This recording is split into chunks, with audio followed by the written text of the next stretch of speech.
નમસ્કાર દોસ્તો, જય જોહર, જય આદિવાસી. સમસ્ત વસાવા સમાજના કાર્યક્રમમાં ધારાસભ્ય શ્રી ચેતર વસાવાના ધર્મપત્ની વર્ષાબેન વસાવાએ હાજરી આપી. વર્ષાબેન વસાવાના એક જ અવાજથી આખી સભા ગુંજી ઉઠી. તેમાં ચેતર વસાવાના નારા પણ લાગ્યા. વિડીયો તમે છેલ્લા સુધી જોજો. ચેનલ પર પહેલી વાર હોય તો લાઈક, કોમેન્ટ, શેર અને સબસ્ક્રાઇબ કરવાનું ભૂલતા નહીં. જય જોહાર, જય આદિવાસી. આપણે શું કર્યું? આપણા જુવાનાઓ ક્રિકેટ, મોબાઈલ, પછી પેલી પબજી અને એમાં એટલા વ્યસ્ત રહ્યા કે આપણા અધિકારો સમજવા માટે એ લોકો તૈયાર નથી. એનાથી થોડા મોટા હતા તે ક્યાં જાય? સેલંબા શાકબારા જોકરણમાં. અને એનાથી થોડાક દારૂ વાળું નતા પીતા. એ લોકોએ શું કર્યું? ભજન મંડળી બનાવી. આ નેતાઓ પાસે એ લોકો માગે તો માગે, શું માગે? પેટી, તંબુરા. કમસે કમ ગામમાં એક જ લાઇબ્રેરી બને એવું નહીં માગે. અને બહેનો, પેલી બહેનો મારી બેઠી છે, એમને ટીવીની સિરિયલોમાં મશગુલ કરી દીધી. કાલે પેલો કોણ મરી જશે, પાછો આવશે જીવતો, પેલીની સાસુ જોડે કેવી રીતે લડવાનું? તો સમાજ આખો ગુમરાહ થઈ ગયો. સમાજને એવો ગુમરાહ કરી દીધો કે તમે તમારા અધિકારો નહીં જાણી શકો, તમારી રીત રિવાજ નહીં જાણી શકો, તમારા જીવન મૂલ્યો નહીં જાણી શકો અને તમારી ઓળખાણ ખતમ કરવાના પ્રયત્નો કરી દીધા. તમે આજે એ પરિસ્થિતિમાં આવી ગયા છે કે તમે પોતાનું ઓળખાણ બચાવી નહીં શકો.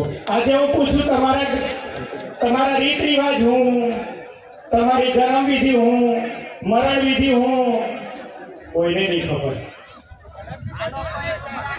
હા, હમણાં પૂજારા હતા, આપણા ગામમાં પૂજારા હતા ને, એ તો ખરાબેન કરીને એને બિચારાને છેલ્લે કરી દીધો. હવે બ્રાહ્મણ લાવે છે. હવે સંસ્કૃતમાં હું બોલતો હોય આપણને ખબર નહીં, ગાળો બી દઈ જતો હોય તો ખબર પડે. એની જગ્યાએ પૂજારો આ પૂજા કરીને આપણી એ પૂજા બતાવવાની હતી. પહેલા હું કરવા બતાવી દીધી, કાર્યક્રમ ચાલુ છે તારે.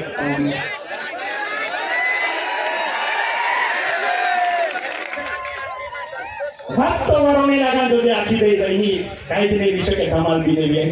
એ રીતની પૂજા થતી. અને ઘણી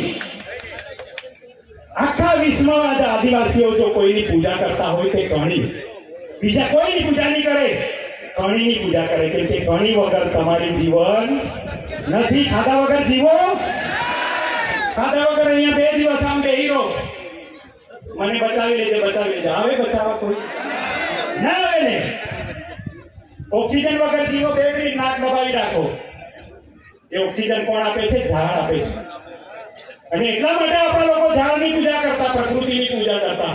આપણો હિમાલય દેવ, આપણો ગામદેવ, આપણી મિલીચારી, આપણો માછલો દેવ, એ તો બધા ભૂલી ગયા આપણે. અને બીજો જ બિડારો લાવીને આપણે ત્યાં મૂકી દીધો. એટલે આપણી આ પરિસ્થિતિનું નિર્માણ થયું છે. જાગવાનું છે, બધાએ એક થવાનું છે. અને ખાસ કરીને સ્ટેજ પર બેઠેલા નેતાઓ એક થશે તો સમાજ તો એક થઈને બેઠો છે. સમાજને કહેવાની જરૂર નથી તમે એક થાવ, તમે એક થાવ તો આ વ્યક્ત કરો.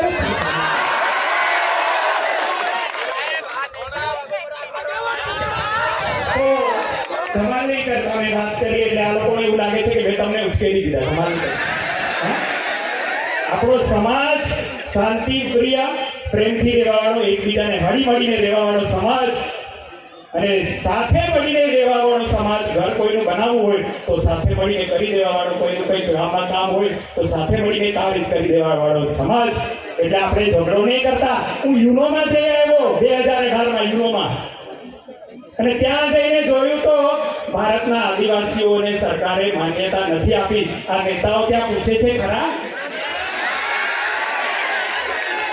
પૂછે છે કે અમને તમે આદિવાસી તરીકેની ભારતમાં માન્યતા આપી છે? પૂછે છે? નથી આપી. એટલે યુનોએ જે 2007માં જે આદિવાસીના અધિકારો જે ડિક્લેર કર્યા છે હજુ સુધી લાગુ નથી કર્યું. કેમ કે આપણને માન્યતા નથી આપી. અને એમને પૂછો કે 9મી ઓગસ્ટ સરકાર કેમ નથી ઉજવતી, સરકાર જાહેર કેમ નથી કરતી? આ તો બધા આપણે ઉજવતા થયા એટલે પેલી યોજનાઓના નામે નીકળી પડ્યા છે, પણ જાહેર નથી કરી. યોગ દિવસ જાહેર કરી દે 2021માં થયો, અને વિશ્વ આદિવાસી દિવસ 1994માં થયો, ત્યાં સુધી હજી ભારત સરકારે જાહેર નથી કર્યું. આપણી કમનસીબી છે. એટલે મને માફ કરજો, અહીંયા બેઠેલા બી માફ કરજો. સાચી વાત હંમેશા ખોટી લાગે, ખરાબ લાગે, પણ આપણે બધા એક થઈશું અને એક કરીશું. બધા પ્રશ્નોના આપણે નિરાકરણ લાવીશું. જમીન એ મેઇન મુદ્દો છે આપણો. જમીનને બચાવીશું તો આદિવાસી બનશે, અને એના માટે ટ્રાઇબલ એડવાઇઝરી કમિટી અને ગ્રામ સભાએ આગળ આવવું પડશે અને આપણા અધિકારોને બચાવવા પડશે. પછી શિક્ષણની વાત પણ આપણે કરીશું. એટલું કહીને મને ફરીથી માફી ચાહું છું. અહીંયા બેઠેલા અહીંના આયોજકોને હું ખૂબ ખૂબ અભિનંદન બી આપું છું, ચંદ્રકાંતભાઈ એ લોકોને, કે આટલો મોટો કાર્યક્રમ તમે કર્યો. મારાથી કઈ ભૂલથી બોલાઈ ગયું હોય તો આ સ્ટેજમાં જાહેર હું તમારી સમક્ષ માફી માંગુ છું. સૌને આપકી જય, જય આદિવાસી. આભાર ડોક્ટર શાંતિકર વસાવા સાહેબ, તમારી સુંદર વાત મૂકવા બદલ. આપણે કાર્યક્રમમાં પૂર્ણાહુતિ તરફ જઈ રહ્યા છીએ, પરંતુ સંજય વસાવા આજે આપણી વચ્ચે ધારાસભ્ય શ્રી ચૈતનભાઈ વસાવા ઉપલબ્ધ નથી, પરંતુ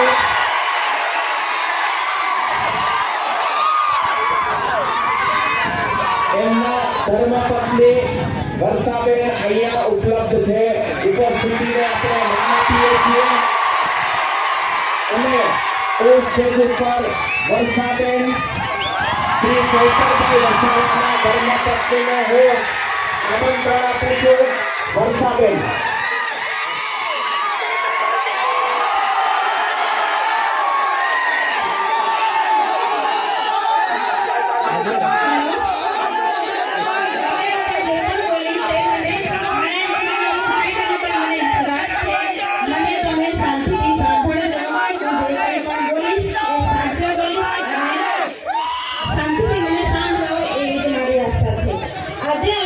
શાંતિથી સાંભળો, મહેરબાની કરીને. આજે હવે મારે અહીંયા આવવું પડ્યું. આપણે બધા જાણીએ છીએ આપણા લોક લાડીલા